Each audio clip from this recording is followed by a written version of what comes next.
Olá, meu amigo, olá, minha amiga. Estamos aqui em mais um meu, seu, nosso Adnocast, o podcast da Adnotare.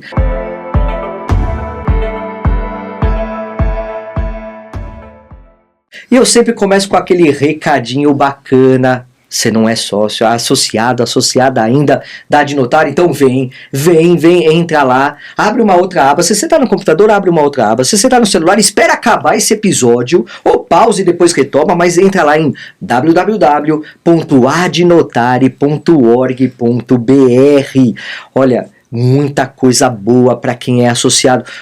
Tem desconto em curso. Aliás, teve curso gratuito agora há pouco tempo atrás sobre o quê? Sobre artigos jurídicos, como fazer artigos jurídicos. Vai ter curso novo sobre alienação fiduciária. Aproveita porque só o desconto vale a pena você ser associado. Fora os grupos temáticos, núcleos que nós temos dentro da Adnotare, muita coisa bacana para você aprimorar a sua advocacia.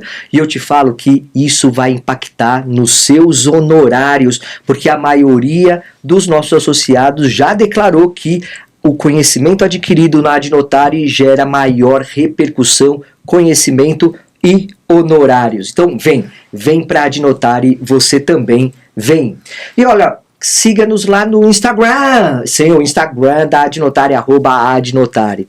E olha só, hoje eu estou aqui com um amigo, que a Adnotare me deu esse amigo, que é o meu, que eu sempre erro o nome dele, porque pra mim, eu chamo ele de Mandina, e aí eu não lembro se ele é Fábio, se ele é Luiz, mas é o Luiz Fábio Mandina Pereira. Beleza, meu amigo, tudo bem? Tudo bem, Gerlos, como vai? Maravilha. Na Adnotare é o Mandina, né? É o Mandina, porque quem é? Mandina. É isso. Né? E viralizou, né? Ficou. Que bom. Mas é o cara das locações. Né? O que a gente vai falar? Vamos falar de locação. Mas antes disso, eu vou passar o currículo dele. Ele é advogado imobiliarista, então focado na área do direito imobiliário. Aliás, acabando a gravação aqui, ele já vai correr para uma imobiliária para prestar assessoria, que ele já me falou, vamos lá, só dá para falar aí 2 horas, hein? Mas, olha só, pós-graduado em direito imobiliário, com ênfase em direito notarial e registral, além de ser diretor técnico e de conteúdo da nossa Adnotare, Academia Nacional do Direito Notarial e Registral, e também ele é membro da comissão de locação do Embradinho. Do Embradinho. Que maravilha. E acima de tudo, ele é corintiano.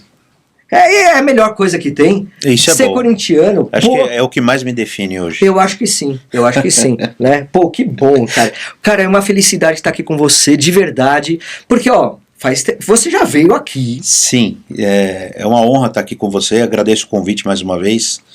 Estivemos aqui, eu e a Suelen, a doutora Suelen, em outubro de 2024. Caraca. Como o tema que nós vamos conversar hoje tem relação com aquela nossa gravação aqui em outubro de 2024, falei, deixa eu dar uma olhadinha, o que eu falei lá na época, né, para verificar se deu certo, se não deu, se aconteceu o que a gente estava prevendo. E eu falei, nossa, já faz tanto tempo. Caramba, olha só. Aliás, esse é o episódio de número 88. Rumo ao 100. E ainda vou trazer o Capobianco aqui para ser entrevistado. Já falei com ele para falar sobre o submundo do crime no direito imobiliário. Vai Corinthians. Oi? Vai Corinthians. E vai Corinthians também, lógico. Com certeza. Vamos fazer uma rodinha aí depois de conversas bacanas. Mas olha só, eu chamei o Mandina aqui porque estamos num momento muito importante para discutir um tema com base num julgado do STJ. O STJ ainda, olha só, hoje nós estamos gravando, hoje é dia 16 de maio, nós estamos aqui, agora são 13 horas e 50 minutos, e até onde eu vi antes de vir para cá, não tinha saído ainda disponibilizado o acórdão desse julgado que nós vamos conversar. Então é claro que tudo que a gente vai falar aqui são perspectivas do julgamento, né, reflexos desse julgamento, porque a gente sabe qual é a indicação desse julgado, e também a gente não tem o voto propriamente dito, né, porque não foi uma votação unânime, foi uma votação por maioria, então a gente não tem os argumentos prós e contra para poder definir de forma absoluta e pontuar, mas o fato é que nós tivemos nesse julgado, e anotem aí o julgado, 21.055. Então, 21-21-055. Rio de Janeiro, 21-21-055, que é Brasil. Então, 21-21-055, um RESP do STJ que está abalando o mundo do mercado imobiliário. Né, Mandina? É isso aí. Entra já no tema aí, cara. Temos aí, não temos o voto ainda, mas o voto da ministra Nancy, que foi o primordial, né, a relatora, ele está já divulgado na internet, já dá para assistir o voto dela, né? Quem quiser buscar um pouco, escutar o que ela falou, né? Tá no YouTube, tem o voto dela, é muito interessante. A sessão do STJ é gravada, né? Gravada, ela né? É passada, né? Isso, e é um recurso especial que proveniente de um acordo de Minas Gerais, né? Que já veio suspendendo esse caso lá no começo, quando nós estivemos aqui em 2024. Nós mencionamos ele, inclusive, eu e a doutora Suelen falamos sobre isso, porque quando ela suspendeu, ela disse a necessidade de que passasse aos demais tribunais a seguir um pouco a orientação do STJ. Ele não tem força vinculante, mas certamente ele vai servir como orientação, e eu já tenho visto o encaminhamento nesse sentido aí, pelo menos aqui no Tribunal de São Paulo, nos outros tribunais a gente já começa a ver um encaminhamento meio que semelhante. Tá, então vamos pontuar qual foi o objeto desse recurso e o que foi deliberado pelas notícias que nós temos. Nós temos então o tema locação, Isso. O subtema locação para temporada, com a utilização ou não, e aí eu até observei que no que eu colhi de elementos, o meio em que é feita a locação por temporada não é o que define esse tipo de locação, o que está perfeitamente adequado. Só que estabeleceu o seguinte: condomínios edilícios, horizontais ou verticais. Condomínio edilício que tem fins residenciais. Então, você pega lá a convenção condominial, tá lá, fins residenciais. Opa, residência.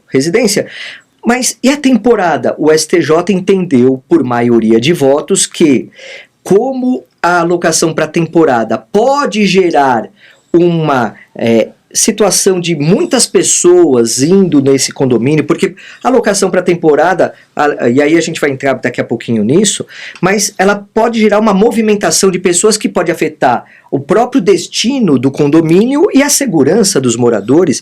E falou o seguinte, tem que ter deliberação assemblear, ou na convenção ou em assembleia, por votação qualificada de 2/3 dos condôminos, não é dos presentes numa assembleia, 2/3 dos condôminos para aprovar a alocação por temporada naquele condomínio edilício com fins residenciais.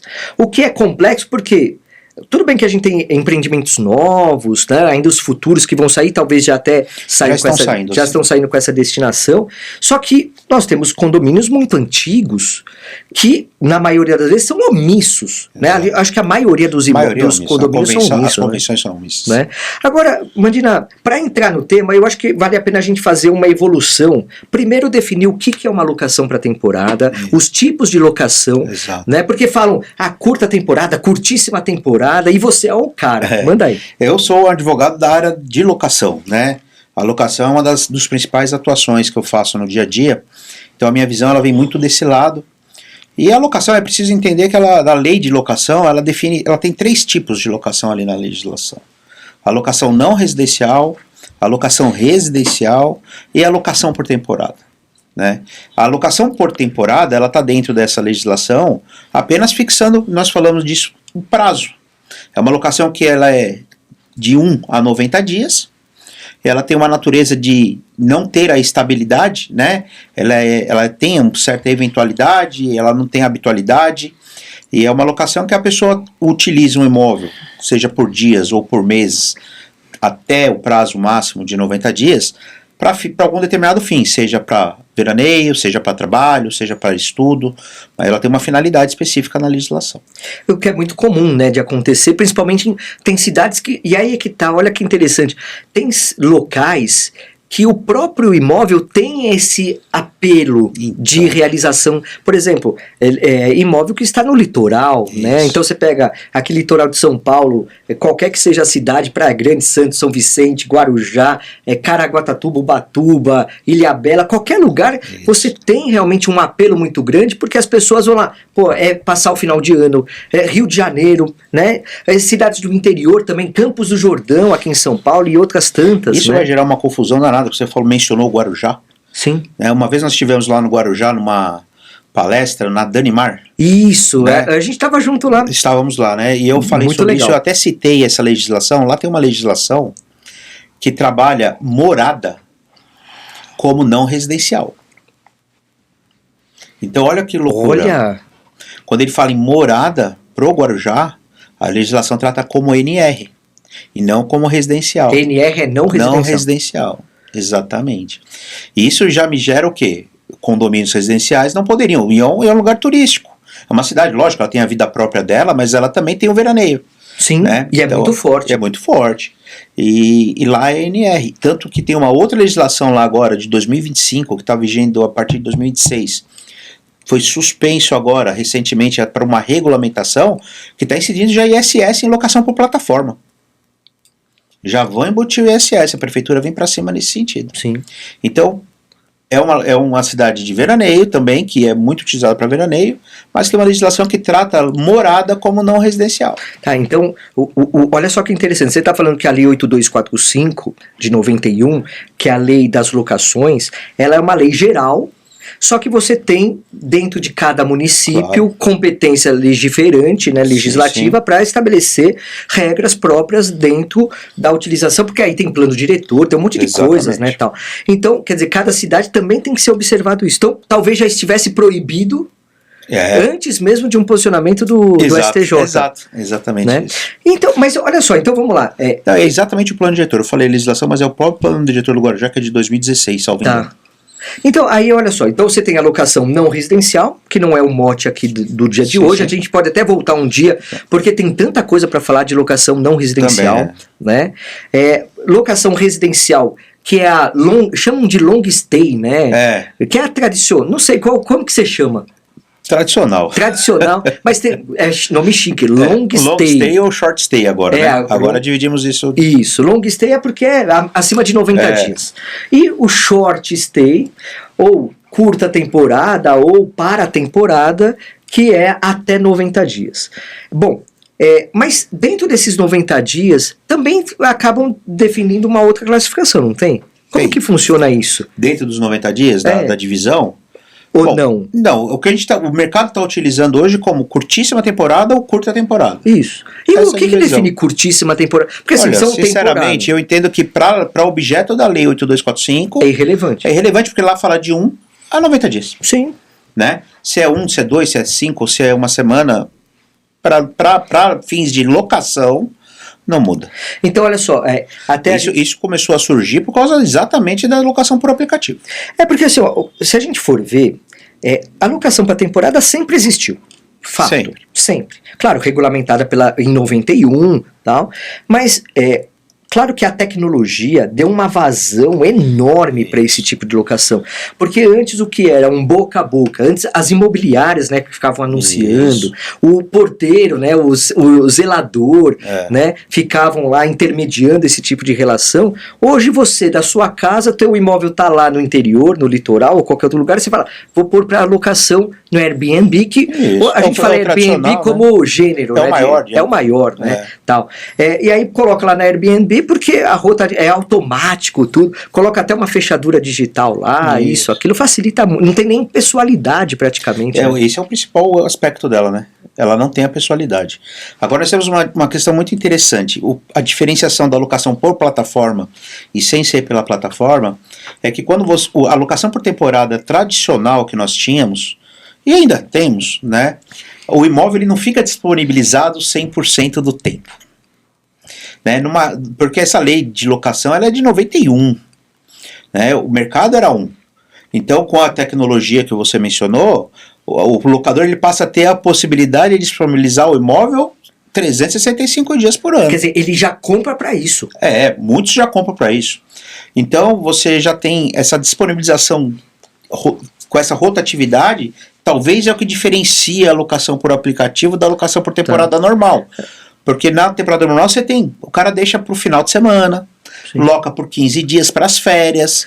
Tem gente até que sai, por exemplo, Rio de Janeiro, vou dar um exemplo que eu ouvi já de pessoas que fazem isso. Pô, o final do ano, dezembro e janeiro é o boom lá, né? Então eles saem, até aproveitam, marcam férias, e saem, ganham dinheiro com a locação nesse período de Réveillon, Natal, Réveillon e tal, e o que eles ganham paga as despesas do ano inteiro do imóvel, ainda sobra dinheiro. Quer dizer, é uma locação para temporada, mas não é uma atividade que é recorrente. Exato. Assim, né? E é interessante, é tudo muito confuso. Eu falo que até mesmo nas decisões judiciais, nem sempre fica claro. A gente precisa entender e estudar o direito para poder fazer uma análise mais concreta disso tudo. Bom, quando a gente fala em locação, nós estamos falando de exploração econômica.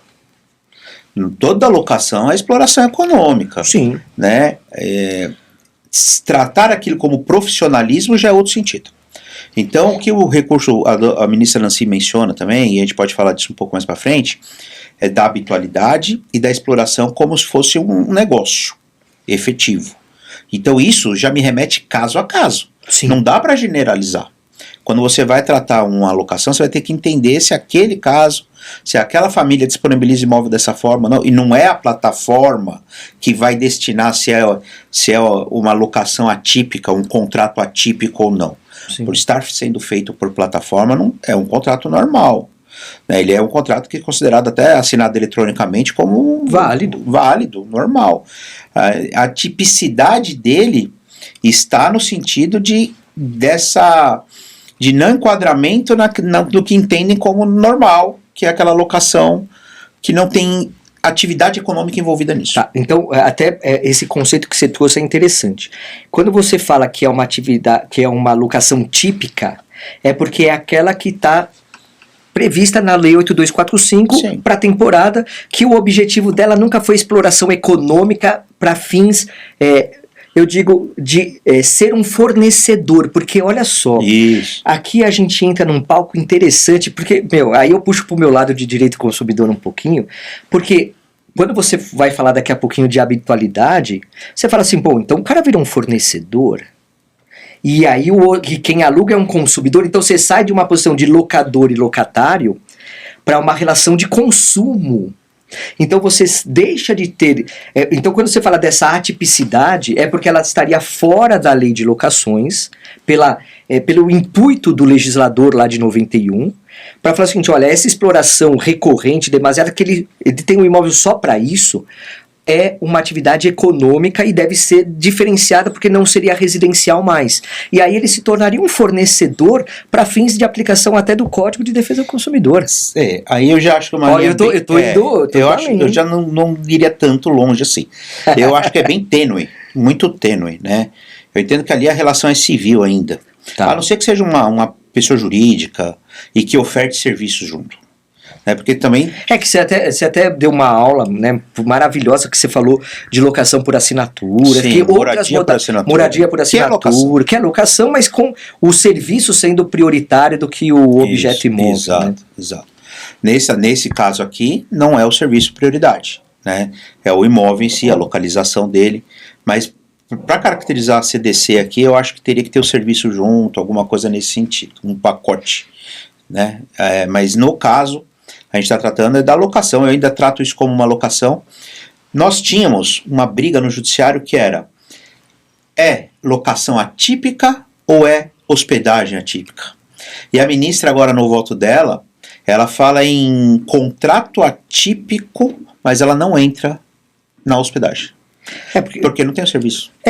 Porque a hospedagem, aí você vai para um outro tipo de situação, porque há uma legislação própria. Também, né? E a atividade ela é muito diferenciada. Exato. Né? Até porque você tem pode ser que 10% do prédio seja utilizado para fins de locação para temporada, ou às vezes menos, se bem que eu tenho notícias assim, de situações de imóveis, principalmente no litoral, que 90% são destinados para locação, por conta das peculiaridades, obviamente, e tal. Então isso acaba sendo evidenciado.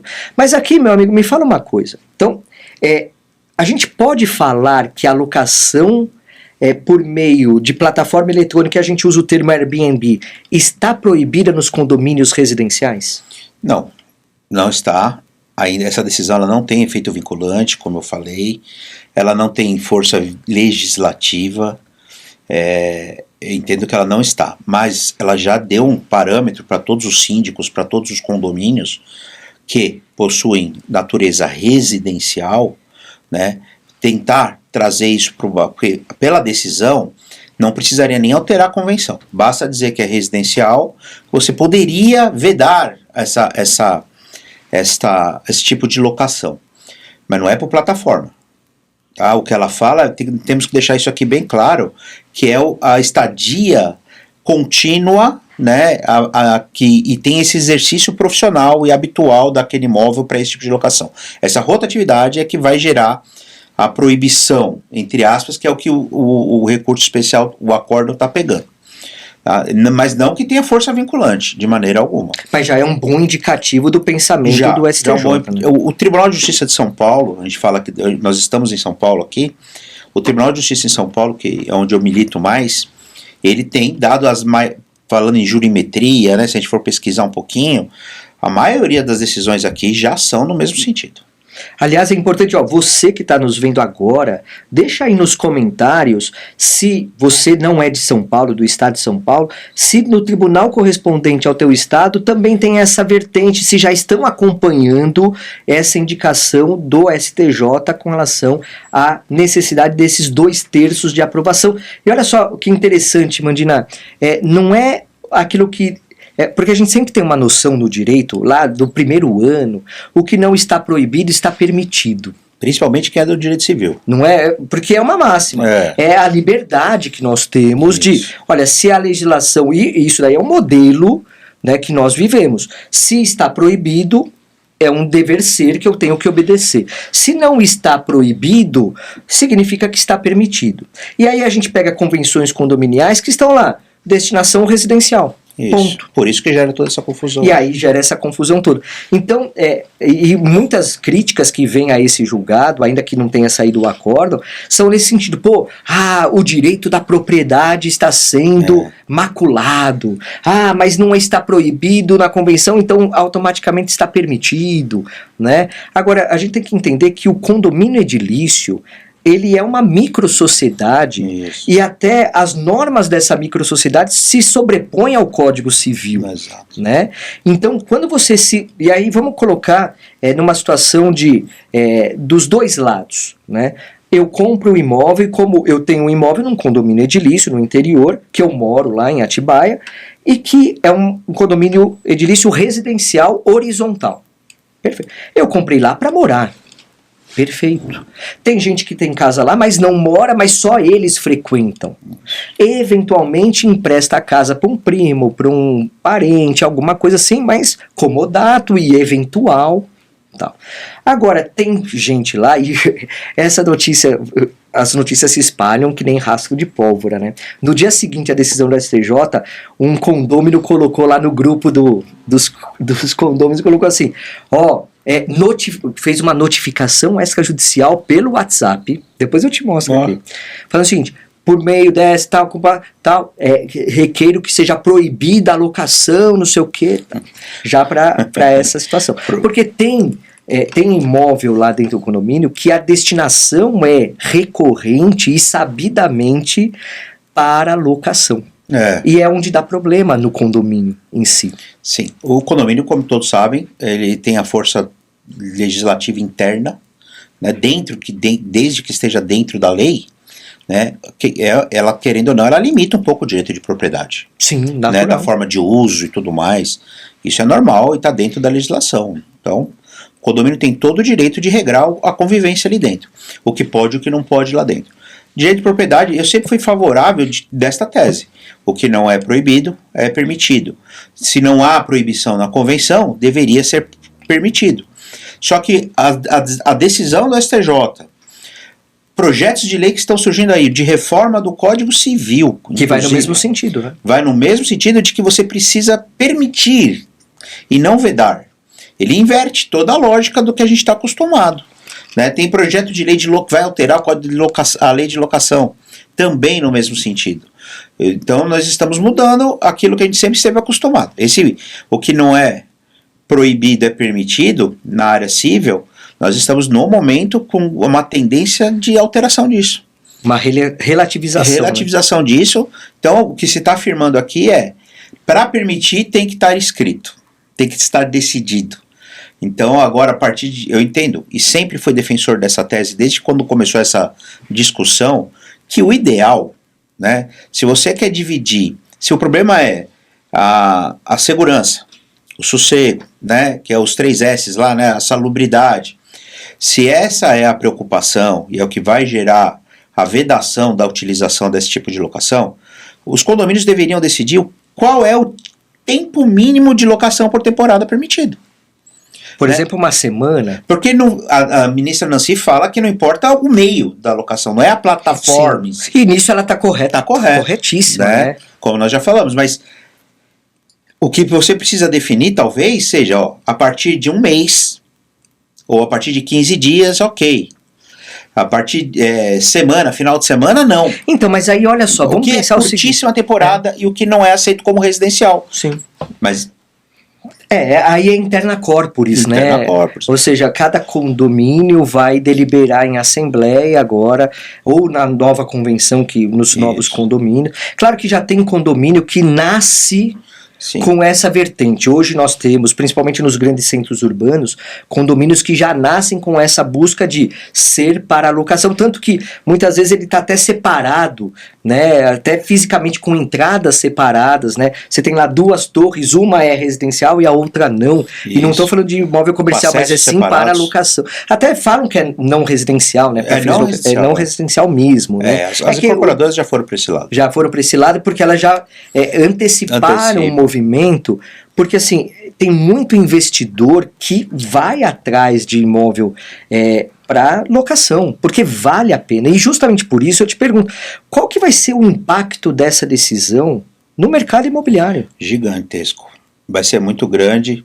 Nós já estamos enfrentando, além do Airbnb é um dos pontos, nós estamos enfrentando o termo Airbnb, né, que é da plataforma. Nós já estamos enfrentando em São Paulo a questão do HS, HMP, que você também não vai poder utilizar porque são estritamente residenciais.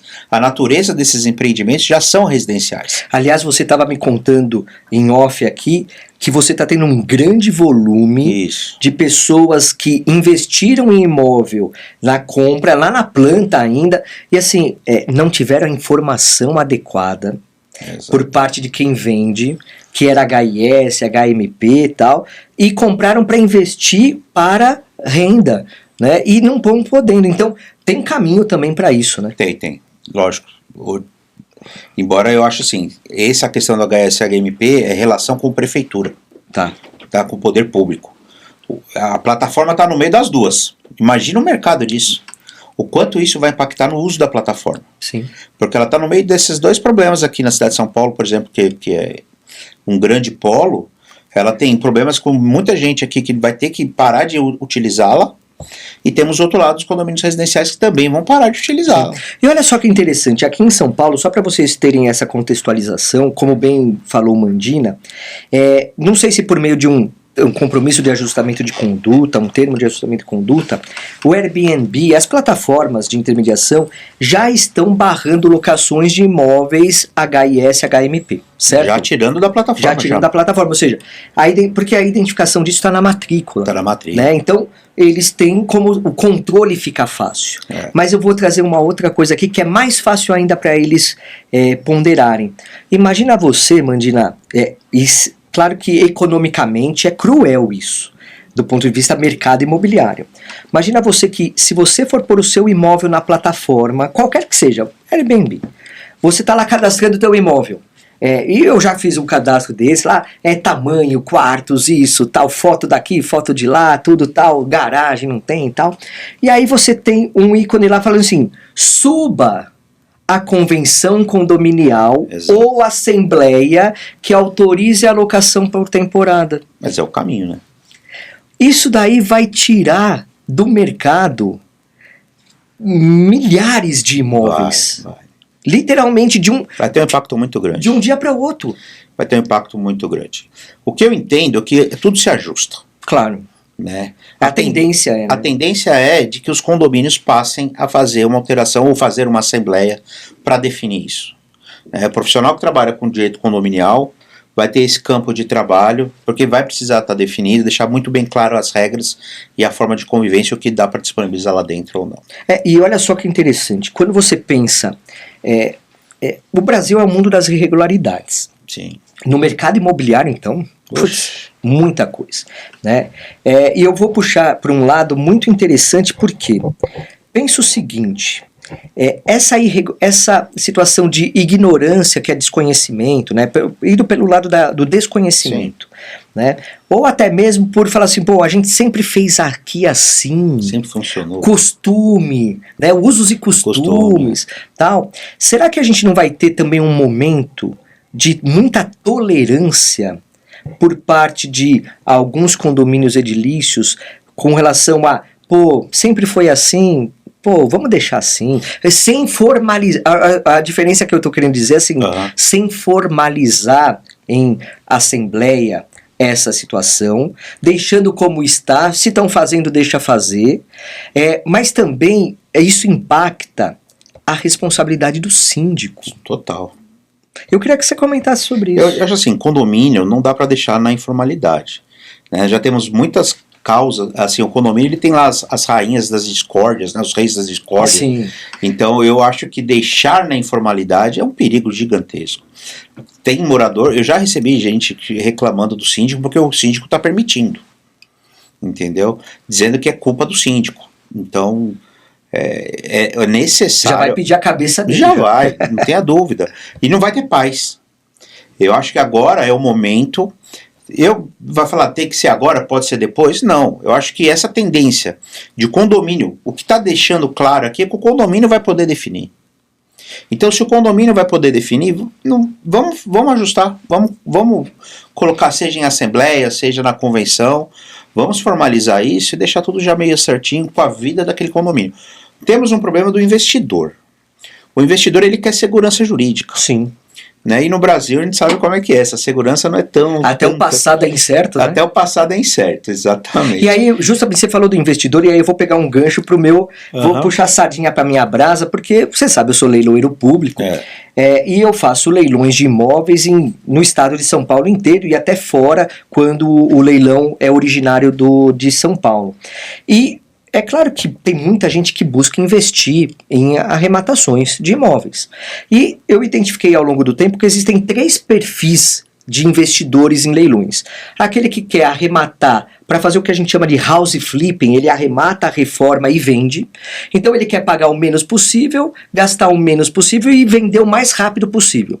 Ele está fora dessa nossa discussão. Sim, sim. Tem aquele que arremata para uso próprio. Então ele já está de olho no imóvel, ele quer para ele, então ele quer para morar, ele quer para os fins que ele quer. Então ele vai falar o quê? Pô, para ele também está fora da nossa conversa também. Aqui. Né? Mas tem um perfil que é o perfil que quer arrematar para ter renda passiva. Ou seja, ele quer comprar o imóvel em leilão para fazer dinheiro com locação. E uma dessas formas de renda passiva, long stay, short stay, é a locação de curta temporada, ou curtíssima temporada, que vai bater justamente aí. Né? Tanto que eu, enquanto leiloeiro, não é requisito de validade colocar no edital do leilão, ou eu investigar para a validade do leilão, se aquele imóvel pode ou não ser locado por temporada. Sim. Não está previsto em nenhuma parte da legislação. Do advogado que vai assessorar. É isso que eu quero pegar de você. Essa forma de assessoramento, que eu acho que é imprescindível. Se você que está nos vendo aqui quer arrematar imóvel para qualquer fim que seja, você precisa de assessoria, e eu não estou falando de uma assessoria jurídica, pura e simplesmente, não, é uma assessoria de negócio, é um negócio imobiliário de leilão, você precisa ter um assessor, um gestor de negócios em arrematações de imóveis. Por quê? Porque é muito complexo, né? Então essa pergunta, qual é o destino? Pode locar, não pode? Agora entra também na questão do investidor que quer arrematar um imóvel. Não tenha dúvida, essa assessoria jurídica ela é extremamente importante, porque é um olharzinho que a gente pinça ali, né? Peraí, olhou isso, né? Não olhou, porque condomínio, imóvel em condomínio, nós falamos que a alteração precisa de 2/3, aprovação. Alguém me garante que isso não vai mudar para frente? Não. Não dá. Porque pode ser que venha, pessoas mudem, né? Muda o perfil a questão, completamente. O imóvel, ele vai estar lá sempre até eventualmente ser destruído, né? Sim. Mas assim, a propriedade ela é perpétua, mas ela vai ser transmitida ou por ato inter vivos ou por ato causa mortis. O novo proprietário ou titular, né, de direitos, porque aí equipara, né? O condômino é equiparado ao compromissário e tal. Esse novo vai falar, não, agora eu quero o diferente, movimento, e é política. Política interna. É política interna do condomínio. Total, muda o síndico, começa a mudar tudo, então...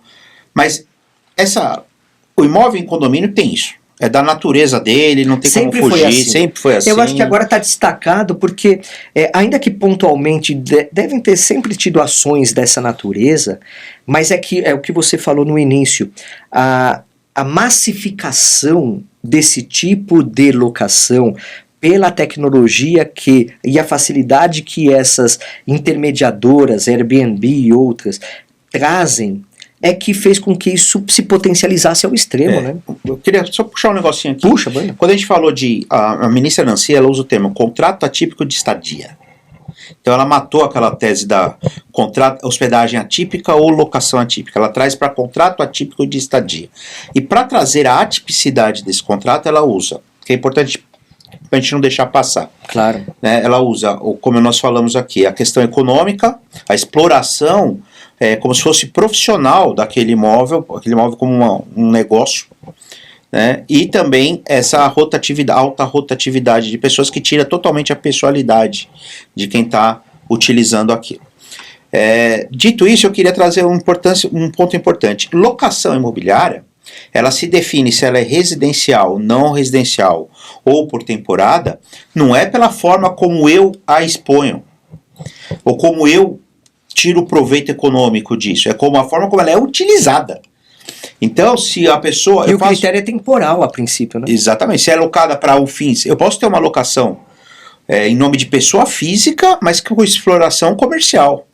Então, lá no contrato de locação tem o objeto, né? A finalidade da locação. Então, o que vai decidir se ela é residencial, não residencial, se ela é por temporada ou não, é a finalidade. E não o quanto eu estou tirando dinheiro e de que forma eu estou tirando dinheiro daqui. Sim. Por isso que eu acho que até mesmo essa decisão, ela é confusa. Ela não vai pela linha certa. É que quando ela fala em estadia, eu acho que ela quis dar preferência dessa curtíssima temporada por diárias. Por diárias. Talvez seja esse um indicativo, porque assim, quando você fala em estadia, você não está pensando num período de semanas. Não.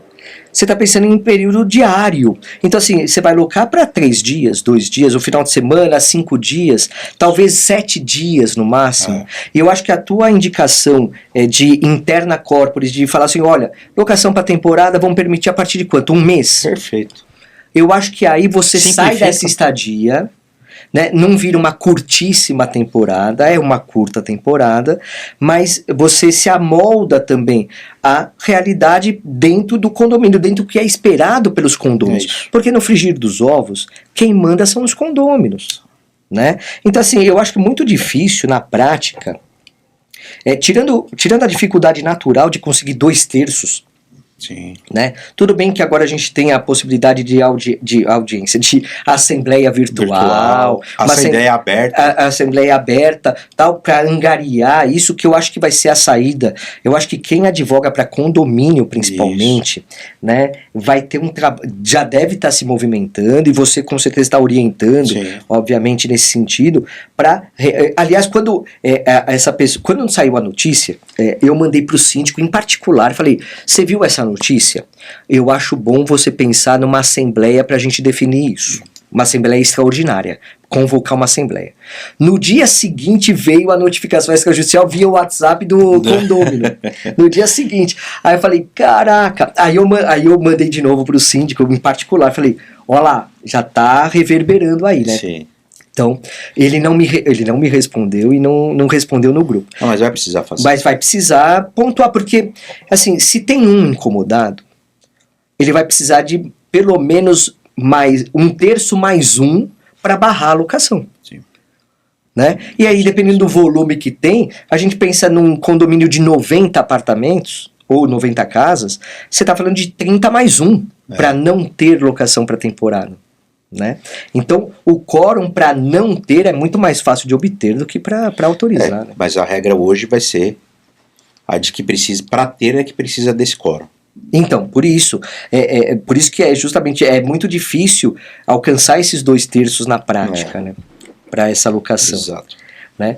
Agora, realmente, a gente tem que pensar o seguinte, bom, não saiu publicado o acórdão ainda, tal, mas já temos essa definição. E você já falou que não é vinculante, porque ainda ele não foi julgado com base na vertente de recurso repetitivo. Isso. Né? Ou seja, ele não tem repercussão geral na origem. Ele não foi o que a gente chama de afetado. Para fins de ter essa repercussão geral no repetitivo. Mas muita gente verifica na internet, tá? A gente, toma cuidado com o Instagram, né? Toma cuidado, porque às vezes as pessoas, até para ganhar volume, até para ganhar seguidor, referência, falam, proibido agora. Não, calma aí. É imediato isso? Não está proibido. Ainda está sendo acompanhado. Ela vai balizar outras decisões. Vai ter esse efeito. Mas não vai impedir que as pessoas socorram o judiciário. Até porque a gente não tem autotutela no Brasil. Exato. Né? Claro, tem exceções de autotutela, aí o Capobianco pode... Se não é crime, né, meu amigo? Exercício arbitrário das próprias razões, olha lá, temos crime. Agora, é claro que o síndico, e aí voltando um pouquinho para o síndico, ele tem o poder de gestão, né? Como que o síndico poderia... vamos imaginar que o síndico tenha a interpretação de que ele lê a convenção, levanta as assembleias e fala, olha, não tem nada que permita. Eu, na minha administração, tenho que seguir o que está na convenção, porque é isso que ele tem que fazer. A primeira coisa que o síndico tem que fazer neste momento é não tomar uma decisão sem embasamento. Tá? A primeira coisa é consultar o jurídico. Eu pensei que ia falar, me liga. Você ia falar, me liga. Não para mim, mas para consultar o jurídico efetivamente, pedir um parecer e com esse parecer dizer, eu estou respaldado para vedar o acesso é o que está me orientando no meu departamento jurídico. Porque ele tira da responsabilidade dele. Tá? Então... eu acho que esse é o caminho do síndico nesse momento. Não sair definindo e decidindo o que ele quer e como ele acha que tem que ser. Sim. Né? E eu acho que o mais rápido, e aí eu complementaria também, Mandina, o mais rápido possível chamar uma assembleia extraordinária especificamente para esse fim, né? Com um tempo de deliberação, com talvez aí até para possibilitar que todos compareçam, a maioria online, virtual, né, que se chama, e também aberta, para que realmente a massa condominial decida, porque eu acho que isso é realmente uma questão muito maior, né, mesmo, né? Exatamente. Para ter o respaldo para isso. Nós temos a questão condominial, essa decisão ela vai afetar efetivamente os condomínios e a locação. A locação vai ser muito afetada, porque ela movimentou muito a economia aqui no Brasil. Sim. Não tenha dúvida que ela movimentou demais. E ela vai ser um dos principais pontos que vão ser prejudicados. Sim. E eu acho que até esse cenário econômico é que vai fazer com que, de alguma forma, a gente tenha uma solução mais rápida até. Porque como é que eu pago condomínio se eu não consigo alugar? Sim. Então, e você tocou num ponto importantíssimo, isso vai reverberar muito na saúde financeira do condomínio. Né? E assim, a inadimplência vai gerar o quê? Execução, vai gerar penhora do imóvel, aí vão me nomear para fazer o leilão, beleza, vamos fazer leilão, mas aí vai vir um outro pagante, mas aí é que tá que interessante. E eu até, é que não cabe a mim fazer, porque eu falei, validade do leilão independe da destinação do que o imóvel pode ter. Aliás, a venda em leilão, a responsabilidade por todas essas verificações é do interessado em arrematar. Da pessoa que quer arrematar, ela vai ter que buscar todas as verificações, por exemplo, potencialidade de uso, se é uma casa, se pode construir, não pode, se pode ter, pelo plano diretor, se pode ter atividade que não seja residencial, tudo isso cabe à pessoa que está interessada em arrematar. Agora, é claro que a efetividade do leilão, ela vai passar por isso. Então é importante até ter isso claro, pode ou não pode? Porque se não pode, a pessoa que está interessada nem vai se aventurar também. Mas isso não vai ser por decisão judicial. Não, eu estou dizendo isso, né? por decisão assemblear. Então, né? A tendência é que neste momento que nós estamos, de incerteza, ainda com a decisão judicial, que se vá para dentro do condomínio, o condomínio decida. Sim. Agora, o que nós estamos esperando é que venha a reforma do Código Civil, ou que venha uma legislação e decida também e trate sobre o assunto. Não dá para deixar isso perdido aí no mercado, porque mudou, a locação no Brasil mudou. A forma de locação aqui no Brasil, querendo ou não, mudou. E como você disse, ainda que tenhamos critérios objetivos, eles dependem de análise do caso concreto. Exato. Quer dizer, essa questão de exploração econômica, será que eu que loquei um final de semana dentro de um ano, não tô, mas como que vai ser aferido isso? Que controle que é isso? Tudo bem que a gente poderia até falar, Airbnb, me passa um relatório de quantas vezes foi locado esse imóvel, que aí você teria, talvez aí, mas a forma não é o que define, não é isso? É isso, não é a forma, hoje o que está decidido aí a quantidade a disponibilidade daquele imóvel 100% dos 365 dias para alocação na plataforma. É isso. Maravilha. Meu amigo, olha só, hoje a gente fez uma edição especial do Adnocast, porque até comentei com você, quando eu te convidei para vir para cá, porque eu falei, é a hype do momento. Temos que falar sobre isso. Temos que falar, porque tem muita coisa sendo maldita, no sentido de mais confundir do que esclarecer. Tem muitas pessoas que acabam tendo uma ansiedade muito grande pelo tema, porque afetam diretamente. Eu tenho certeza que muitos que estão aqui nos vendo, como investidores principalmente, falam, eu tô perdido e agora eu não vou mais poder locar, não sei o que, o síndico já me procurou, isso, aquilo. Calma, você precisa também entender as bases do que foi decidido, que não tem efeito vinculante, que ainda o síndico ele precisa de um amparo ainda para poder tomar algumas medidas. Claro, que a decisão vai dar muita força para esse tipo de limitação, enquanto não tiver alguma definição diferenciada dentro do próprio condomínio, né? E aí eu queria, meu amigo, antes de encerrar com você aqui, e por ser um tema especial, tudo tal, aqueles quadros especiais hoje a gente vai deixar de lado, mas eu não posso deixar de lado, né, Capobianco? Não pode. Porque eu acho que quando você veio aqui, você lembra o número do episódio? Não tinha, né? Não lembro. Não tinha, porque, outubro de 24. Foram dos primeiros, né? Foi um dos primeiros, tal. E não tinha um quadro que a gente criou aqui, né? Desenvolvemos, né, Capobianco? Que é o nosso Adnoesc. Ó a cara de surpresa do meu amigo. Neste momento, nós fazemos uma análise diferente, não é jurídico, não, agora aqui a gente está querendo falar com o corintiano, com o meu amigo Luizinho para alguns, Mandina para muitos, alguns devem chamá-lo de Fábio, sim, né? Pereirão, chamam de Pereirão também? Não, Pereirão ainda não. Pereirão ainda não. Pereirinha, já fui chamado de Pereirinha. Pereirinha, tá. Porque meu pai era o Pereira, eu virei o Pereirinha. Olha lá, tá vendo? Que legal, né? Então, Luiz, Fábio, Mandina, Pereira, você... E aqui a gente quer te conhecer porque eu acho que o nosso objetivo aqui no podcast, é claro que é trazer conhecimento jurídico, capacitação profissional, fazer com que coisas que não são muito explicadas sejam explicadas de uma forma diferenciada, um bate-papo aqui e tal, mas eu acho que é importante, por isso que a gente começou a conhecer melhor a pessoa. Então eu queria, do ponto de vista, ainda que meio que profissional, o que você falaria pro Luiz Fábio Mandina Pereira, que estava lá no primeiro ano da faculdade, com as aspirações de, eu vou ser doutor. E falar assim, para que ele te desse, para você dar um conselho para ele, lá, agora com toda a tua experiência, com toda a tua profissionalização, conhecimento, vitórias, sucessos, também percalços, porque a vida é altos e baixos, o que você falaria para ele? Bom, vamos lá. Primeiro que eu acho que eu puxaria um pouquinho a mais atrás da faculdade. Porque quando eu comecei a estudar direito imobiliário, trabalhar com direito imobiliário, eu era auxiliar de escritório. Legal. Numa administradora de imóveis, né? Eu comecei a conhecer locação ali, nesse... E naquele momento, meu sonho era ser oficial de justiça. Não era ser advogado.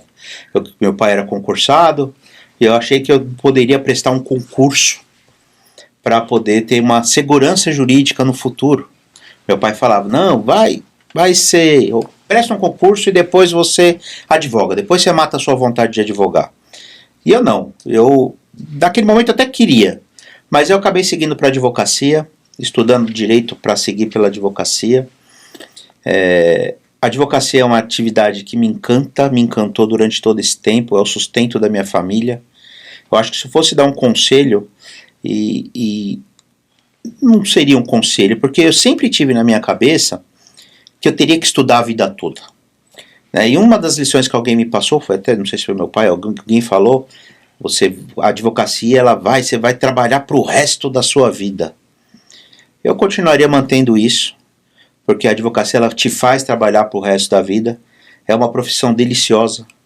A gente acorda de madrugada, a gente gosta desse problema, acordar com o problema dos outros na cabeça. Mas eu falaria pro estudante de direito, aquele menino que queria entrar na área do direito, antes até da faculdade, de que continuasse estudando sempre, não pare de estudar, querendo ou não, mantenha lá desculpa o Capobianco, o foco no direito civil. Mantenha aí o foco no direito civil, que isso um dia vai ser o sustento da sua família, o sustento da sua casa. E a advocacia merece todo o carinho, a entrega nossa no dia a dia, que é ela que vai regrar a sociedade, ajudar a mudar a sociedade, ajudar a chegar no bem comum. É o nosso fim social, enquanto sociedade, que é o bem comum. Eu acho que a profissão que você está escolhendo hoje aí na faculdade é a profissão que vai seguir a sua vida e vai fazer uma diferença aí no meio social. Maravilha.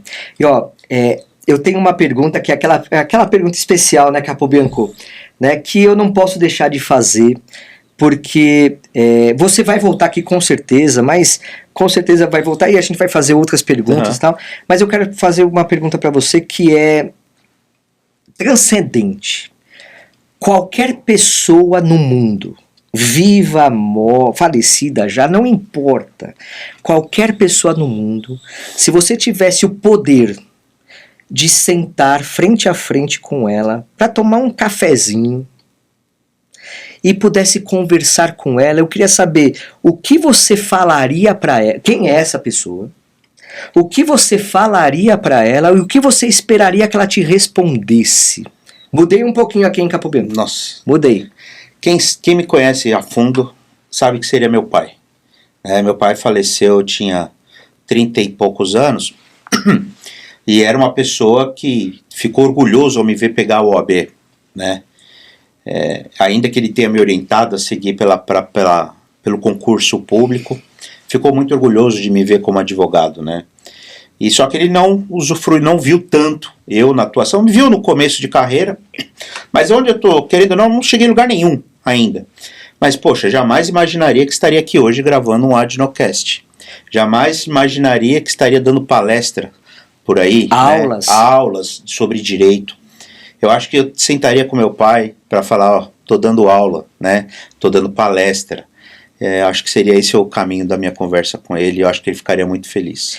Eu não acho, eu tenho certeza, meu amigo, eu tenho certeza que onde quer que ele esteja, independente de qual sejam suas crenças, ele está orgulhoso de você, muito feliz, porque os frutos não caem longe da árvore, né? Essa é uma máxima. E assim, o pouco que eu te conheço, o que a Dinotari me possibilitou te conhecer, você é uma pessoa maravilhosa, um amigo querido, um conhecimento assim, cara, incrível.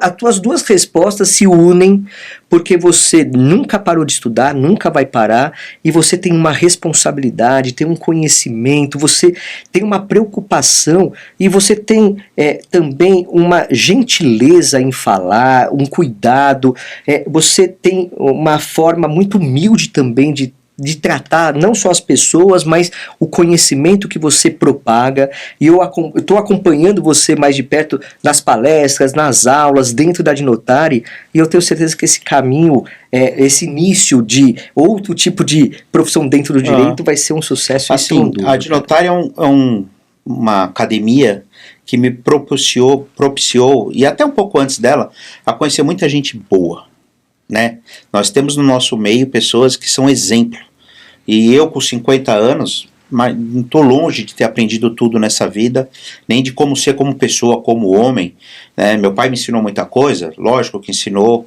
só que a gente aprende muito com os amigos, com aqueles que nos rodeiam, né? Sim. Então, tem aquela velha, o ambiente te muda, te molda também. Sim. E você tem que estar aberto a isso. Você é um cara, nós temos na academia o Heitor, que é um cara, uma das pessoas que eu mais gosto na vida, que mais me ensina sem querer falar. Só de se posicionar, e da forma como se posiciona, me ensina assim. É incrível. Absolutamente. O Kiko Naga é o cara que abre porta para todo mundo. É o cara que conhece muito do direito, não tem um mínimo de se achar o cara assim. Não, ele é simples, ele debate com você, ele te escuta e ele traz você junto, ele abre oportunidades. Então, aprender com vocês. Isso, o Mark, estou lá do lado dele hoje na diretoria de conteúdo, sabe? Conhece tudo, trabalha num baita de um escritório gigante, humilde, tranquilo. Nossa, ele me mandou mensagem um pouquinho, eu nem respondi que a gente entrou para gravar, me mandou mensagem. Que pessoa. Maravilhosa. Então, esse ambiente, essa participação, talvez tenha me ajudado a estar evoluindo um pouquinho mais. Sim. E sempre buscando melhor. Não, e aí eu até destaco Suelen, Andréia, Mônica, Alice. Nossa, Alice também, sensacional. O Cordeiro. Nossa, o Cordeiro. O Pablo, assim, Cordeiro. Eu acho que falar até a gente deixaria a gente de fora, porque... não, falar de todo mundo não dá. Não dá. Mas o ambiente, né? É um ambiente que te melhora como pessoa. Eu concordo. Mais do que aprender a estudar, aprender sobre o direito, nós conseguimos isso na academia. E eu tenho por mim, meu amigo, que o conhecimento técnico é obrigação. Sim. Se você advoga, você tem a obrigação de estudar e ter o conhecimento técnico. Agora, você precisa sempre se aprimorar, e não só se aprimorar na técnica, mas também como pessoa. Isso. Eu acho que o crescimento pessoal, que é o que você trouxe aqui, é maravilhoso. É o que vai fazendo a gente melhorar um pouquinho. É o que vai fazer. Todo dia um pouquinho. 1% todo dia, durante o ano são 365. É isso aí. Pô, só isso. Isso quando não é do bissexto, né? Procure sempre estar na presença de pessoas boas. É isso aí. Olha lá, o Capô Bianco aqui, maravilhoso também. É isso aí. Meu amigo, agradecer imensamente. Eu que agradeço. Você. Eu trouxe uma lembrancinha aqui pra você. As canecas estão suspensas no momento. né, Capô Bianco? Estamos com uma falha no fornecedor de canecas da Dinotari, mas depois eu vou fazer o bom grado de também falar com a Liz aí pra gente mandar pra você. Eu tenho uma. Você já tem. Mas acho que eu levei uma. Já levou? Deixa pros próximos aí. Mas mesmo assim a gente precisa recompor aí nosso acervo. Meu amigo, muito obrigado. Muito obrigado. Capô Bianco, mais uma vez, parceria de sempre. Cara, é isso aí. E com isso, quer falar alguma coisa final? Fica à vontade aí. Posso? À vontade. Quebrar a formalidade? Claro, sempre. Vai Corinthians. Não, calma aí. Vai Corinthians. Pô, é nóis. Bom, meu amigo, minha amiga, Que episódio incrível. Eu tenho certeza que você ficou até o fim. E agora você está falando, onde que eu faço a inscrição para me tornar associado da Adnotare? Fácil. www.adnotare.org.br. Faz lá que você já vai ter acesso a desconto do curso de alienação fiduciária do Mauro Antônio Rocha.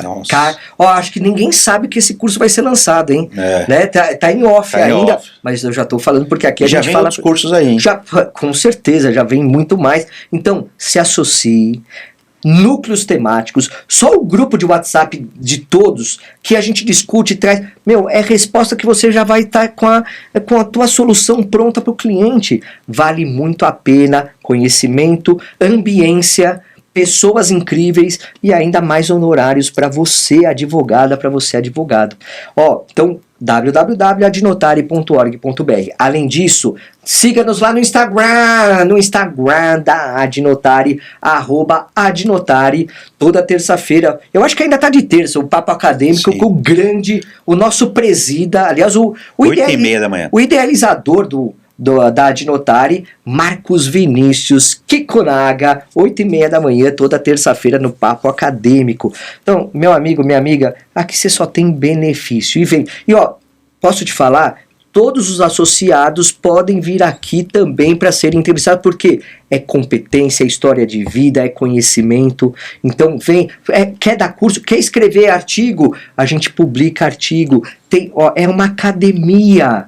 Então vem para a Adnotare e você também vem. É isso aí, meu amigo, é isso aí, minha amiga. Bora lá, bora que dá. Abraço, até mais!